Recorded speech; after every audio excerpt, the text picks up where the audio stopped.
Auditory મોડ્યુલનું જે પહેલું level છે અવેરનેસ ઓફ સાઉન્ડ, એમાં જે sub level 1.3 awareness of environmental sound, જે પર્યાવરણના અવાજની જાગૃતતા બાળકને કઈ રીતે કરાવી એ વિડીયોમાં જોઈશું. એ માટે તમે ડ્રમનો અવાજ લઈ શકો છો, ટેટલનો અવાજ લઈ શકો છો, ક્લેપનો અવાજ લઈ શકો છો. તો કેવી રીતે કરાવવું એ વિડીયોમાં આપણે જોઈશું. તો તમારે સૌપ્રથમ કોઈ બ્લોક્સ કે કોઈ બી ઓબ્જેક્ટ લઈ લેવાનું, એ બાળકને આપવાનું છે ને પછી પાછળથી અવાજ આપવાનો છે. તો બાળકને એ સાંભળીને ઓબ્જેક્ટ કે કોઈ બી રિંગ હોય એને અંદર મૂકી દેવાનું.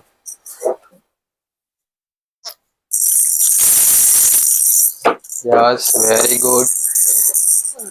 ચલો નેક્સ્ટ લઈ લો.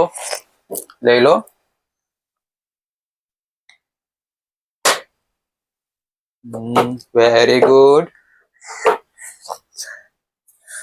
ઓકે.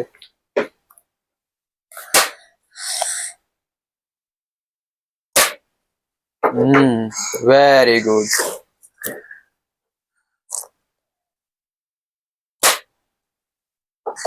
યસ. ચલો બીજું લઈ લો પ્રિન્સ.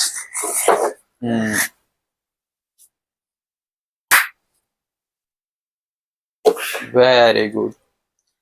તો આપણે જોયું કે બાળક જે અવાજ સાંભળીને રિસ્પોન્સ આપે છે, મતલબ કોઈ બી ઓબ્જેક્ટ હોય એને અંદર મૂકી દે છે, પ્લેસ કરી દે છે.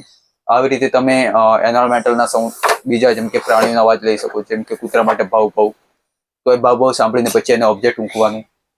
પછી બિલાડી માટે મિયાઉ, તમે એના માટે મોઢાથી અવાજ કાઢી શકો છો, અથવા તો ફોનમાં કોઈ એપ્લિકેશન હોય એનો પણ યુઝ કરી શકો છો. અને આવી રીતે આપણે જે એન્વાયરમેન્ટલ સાઉન્ડની જે ઓળખાણ છે એ કરાવી શકીએ છીએ.